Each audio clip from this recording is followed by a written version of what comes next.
Folks, welcome back. My name is Rudy. You're watching Alpha Investments. Did you guys miss me? So a little follow-up from yesterday. I'm not going to talk too much about Final Fantasy right now. But yes, I'm aware that pre-orders and people are actually paying $500 to $600 a collector box for Final Fantasy on pre-orders. And now I saw from a bunch of you all sending me links this morning and patron messages and comments below. People are now listing Final Fantasy collector boxes on eBay for $700 to $800 a box. Whoa. I don't have much of an opinion on that. I just want to remind you all, if you are looking to buy this product, make sure you are buying from a good, reliable source. Don't go for the cheapest price from some shady zero feedback or something. Please be careful on this.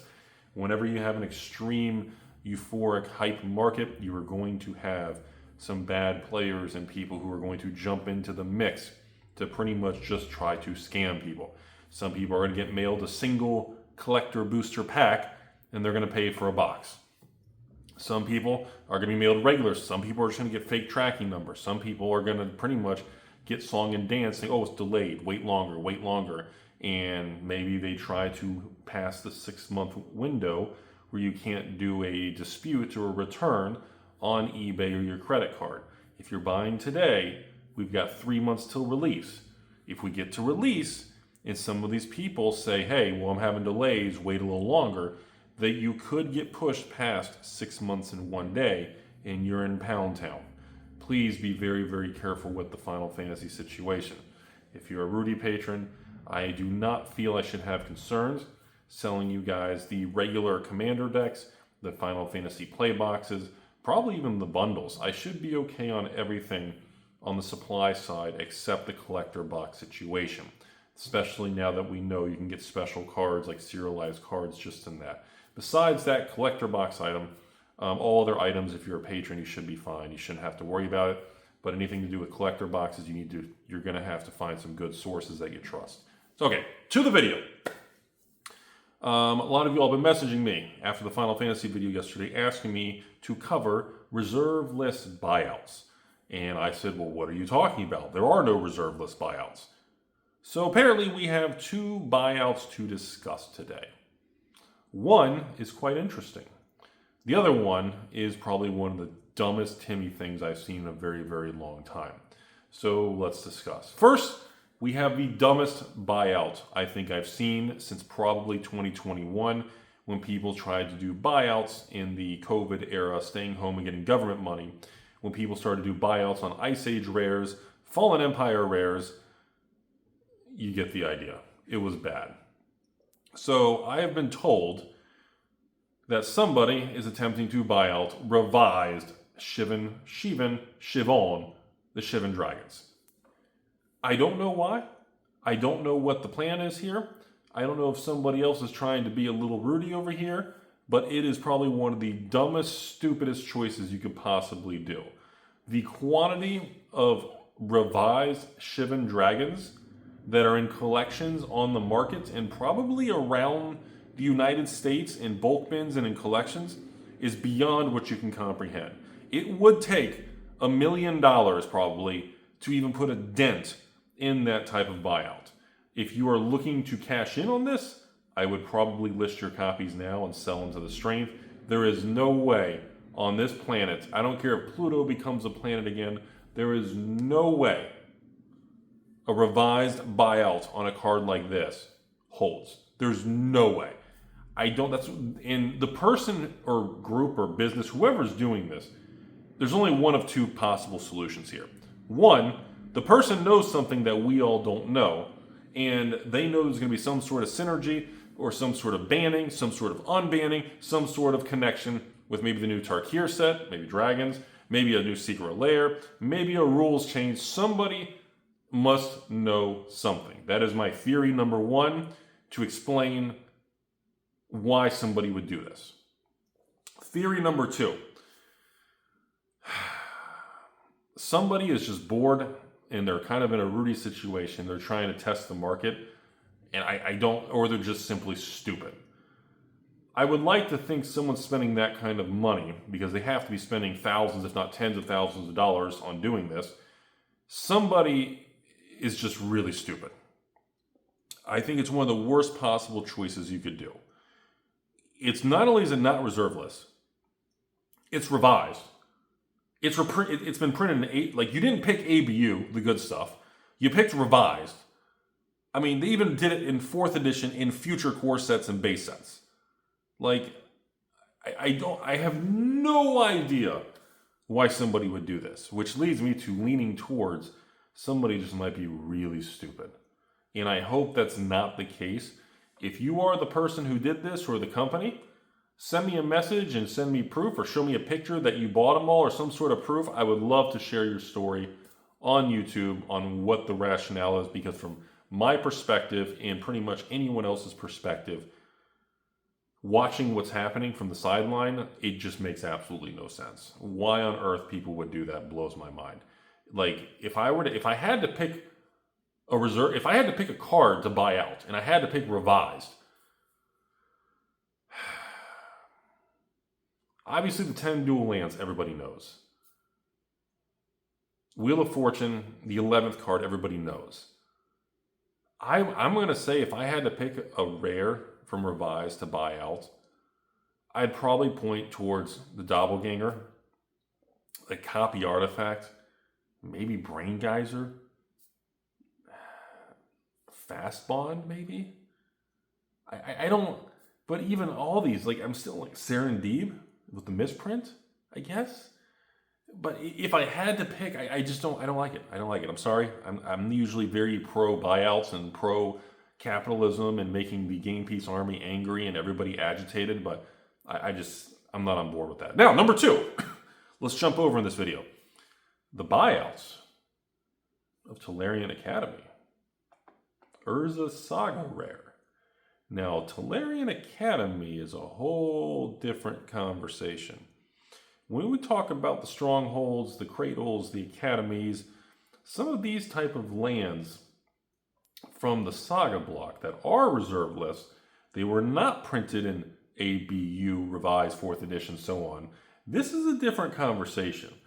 Now, the question is, why are we suddenly seeing buyouts out of nowhere on old Magic cards? Are they connected? Is this the same individual or group that did Shivan Dragon? And they picked an Urza Saga actual reserve list rare? This is very interesting here. This situation makes me wonder, same people, it was one a bait and switch, was one misdirection. Look over here at this stupid Shivan Dragon buyout. Will we do this? Is there a connection between the two? And who is deploying tens of thousands of dollars to do buyouts on old Magic cards when nobody cares about vintage Magic except literally like Rudy and my left nut, and nobody else cares. Like, nobody cares about old Magic. I've been discussing reserve lists, and we've been following the vintage Magic market, obviously, because, I have 8 figures in Magic, and I've been reporting to you guys, I still see no bullish activity. I don't see anything that's going to hold the market firm and have legs and march forward into a bull market. So it's very strange we're seeing a couple different buyouts on old Magic. And why all of a sudden, and why a revised rare and an Urza Saga rare? No 4 Horsemen, no Arabian Nights, no Antiquities, no Legends cards, reserveless or non-reserveless, no Alpha Beta Unlimited. Urza Saga rare. So the Tolarian situation, I feel like, is one of 3 or 4 possibilities. Number 1, someone has leaked inside information about a new banning or a new unbanning of either the card itself or a card surrounding it or a card that will synergize with it. That's theory number 1 I have. Theory number 2, someone's bored, and again, they're deploying money into old Magic to see if the market can be flared up. I know I'm always the number 1 candidate for that, but I'm sorry to disappoint, but the Shivan Dragon thing makes no sense to me. And the Tolarian Academy, I've already got a pretty good brick of these cards from many years ago, and obviously it's an amazingly powerful card, but I don't know why that particular card. Like, I get the Cradle, I get, the Mox Diamond, Sliver Queens, City of Traders. I understand all these Exodus, Sagas and different Mirage, Weatherlight, Visions Air, but it's very bizarre right now. I don't have a good vibe on it. So again, you guys comment below, besides all the Rudy memes and jokes, if anybody has any real opinion on it, comment below. I'd be very curious to actually check the comments and kind of see what's going on there. That's a little strange. Or, I guess I'll say it. I mean, somebody knows something that we don't know, folks. Somebody knows that the market's going to turn or something's about to happen. And they are deploying and they are shotgunning random cards on old Magic to build positions. So, do we see the market turn? And do we see suddenly this is early signs? My instinct is it doesn't feel like it. I feel like we would need more of strength in old Magic to see a market turn. It doesn't feel like it yet. But it's just, I don't feel like it's related to the banning, unbanning, and the announcements and all that. I don't feel like, the commander tiers and everything. I don't know. I don't feel like it's related to that because that seems too straightforward. That seems too basic. I don't feel like that would be the reason. I don't think somebody would deploy 5, 10, 15,000 plus on a buyout on a large scale, if that's what they're doing. I'm just guessing. Or even a couple grand. I don't know. It doesn't seem, I don't know. We'll see if there's a follow through. It's usually the ultimate test because a normal person who does a buyout, they usually have to pay their bills and they don't have unlimited, infinite money. So usually the normal person who tries to do a buyout has to sell when the price spikes to try to lock in some of the profit. And that tends to bring supply back to market and lower the price. Now, other times the price goes up, so many people list their card, the price just collapses back down. And I've told you, unless the big stores across the country raise the buy list to solidify that the new higher price point is real, usually it doesn't hold. Now, again, in the past, when there's been things like metal worker buyouts, and I bought out the investors and I hold all the hundreds of metal workers, and when there was Rudy's Bazaar at Baghdad, and from the vault and different things I've done in the past, some have worked, some have not, because many times people list more product and it falls back down. Other times it holds strong and continues, Bazaar Baghdad. There's a lot of examples of why you can argue these things both ways, but it also makes it very difficult to know. So, in conclusion of this video, I don't know if Final Fantasy is a $700-800 collector box like the market is telling us. Maybe it's a $1,000 box, maybe it's a $400 box. Yes, it's a very expensive wholesale box. I'm sure wholesale cost is $200 to $300 a collector box, which makes MSRP in the 500s. So, you can argue, well, if MSRP is in the 500s, oh, whoop-de-doo. Even if it's $600, someone's charging 10%, 20% over MSRP. That's really not that, my Pokemon viewers and followers would say, well, Rudy, Prismatic Evolution ETBs are $60 MSRP. They're back to, they've gone back up. I thought they were $100. They're back to $130 on TCG Player. $135 with tax, $140. So technically, that's 100%, double MSRP. Well, double MSRP in a Final Fantasy collector box would be over $1,000 a box. So if you want to talk percentage scales versus raw numbers, it's very difficult to know. It does feel very greedy and very high priced, but the market is accepting it. So who am I to judge? You guys can vote with your wallet and skip it, or you can buy it and enjoy it. I don't really care either way. The market's going to market. So that's my opinion on the Final Fantasy. We'll have plenty of videos coming up. We got 3 months, but I just wanted to kind of cover this interesting attempt at movement in old Magic cards. I don't know if it holds or not, but it's interesting. So that's all I have. I guess I'll give you guys a little bit of data too before I end the video here. I have not seen a slowdown in new Magic. So like with the patron army and you guys and viewers, the amount of orders coming in daily and weekly from you all, buying the $118 play boxes of Bloomburrow, Thunder Junction, Dustmore, and Foundation, The $118 box of those is not slowing down. So I'm not seeing any evidence or data that the market is cooling. Okay, even the cheap $93 ship Ixalan and, you know, Crimson Vow and even the older draft boxes that are being phased out and out of print now, like I'm not seeing a slowdown in that. I don't have any data showing that the buying appetite is slowing from the thousands of patrons in the patron army. So that's an interesting indicator I want to continue to share with you all. On top of that, the actual collector boxes across the market do not show any signs of reversing. In fact, we have Karlov Manor continuing to climb. We got Thunder Junction boxes continuing to climb. Duskworn Foundation, Bloomberg are all either near or at all-time highs. There is still no evidence of a pullback or anything.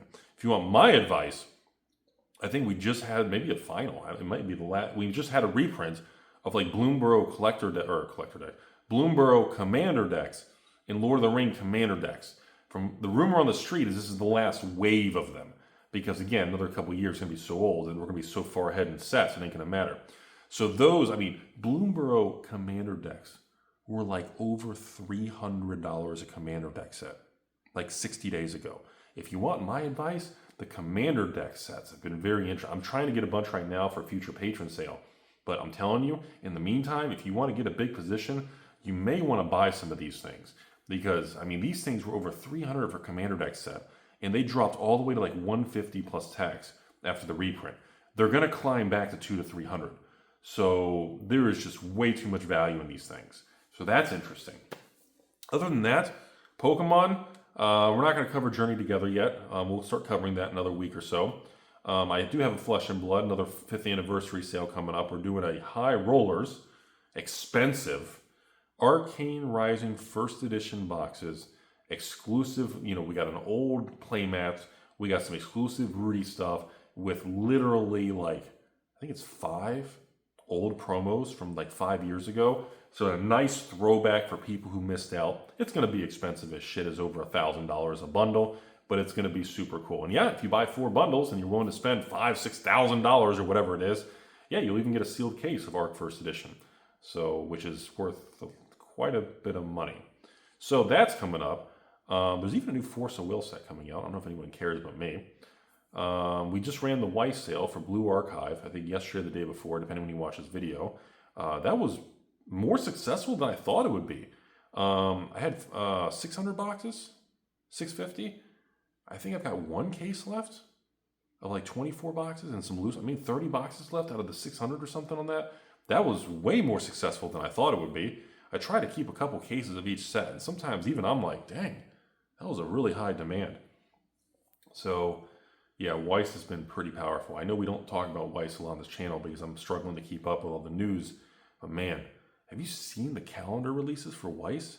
We just did Blue Archive. Dude, we got a Persona 3 set coming. And then we got the Nikki Girls coming. Oh boy, it's going to be Bamboozle City. So we got that coming up. I do have some sorcery sales coming up also with Arthurian Legends. And actually, I have a very, it's small, so don't get too excited. So if you guys want to buy tons of it, I got a little bit. I actually have a little bit. I've been collecting some leftovers and damaged dented boxes. We got the Rudy Scratch and Dent Arthurian Legends leftover promo kit sale, where I got a small amount, not a lot, but some dented boxes, return to senders, and you have the exclusive playmat and the Slab Witch promo in a couple boxes that have some scratch and dents and everything. But I got a little bit, so I can run a little bit of that. I don't have a lot of that stuff left, but that'll be a nice little leftover sale there if you guys want to get some sorcery stuff at a really good price and you don't mind some scratches and some corner dents on your booster box. Yeah, we're going to be marking those bad boys down. So essentially, yeah, for sorcery fans, you'll like that sale. And then, of course, I think that's about it, everybody. I have some Pokemon sales coming up. I haven't brought it up yet. I'm almost done putting together my 151 Blooming Waters and the Prismatic Evolution Mystery Tins. I got a whole bundle I'm working on right now for patrons. And I also have somehow, I don't know how I got lucky, perfect place, perfect time. I actually got like a pallet of Surging Sparks, like booster bundles, the mini booster boxes. It was like 6 booster packs. So I actually have a little Surging Spark sale coming up here. That's kind of nice. I think that's about it, everybody. Long term, we got some bit, as far as the summer goes later this year. Final Fantasy, of course, craziness. We do have the Gem Keeper Season 2 games coming up with the big puzzle you have to solve with cold foil puzzle pieces. That's coming up here. We do have our infamous artist, Sue Ellen, working on the new custom artwork for our 1994 Legends and some fun things we're going to be doing with that, just for some fun kind of remastered and reimagined with some memes and jokes and everything, some silly stuff. We're going to do that. I think that's about it. Am I missing anything? I haven't talked about One Piece. I got the One Piece sale coming up. OP7, OP8, and then the new release OP10. We got those sales come up to the patrons the next few weeks. And I think we're a couple weeks away from having Aether Drift play boxes. And those will all be, we're looking at probably like $99 shipped permanently for a year. So if you guys want your cheap Aether boxes, it'll be under $100. That's including shipping all the way to your front door, no hidden fees. So that'll be a really exciting. I know a lot of you guys are waiting for that also. That's it.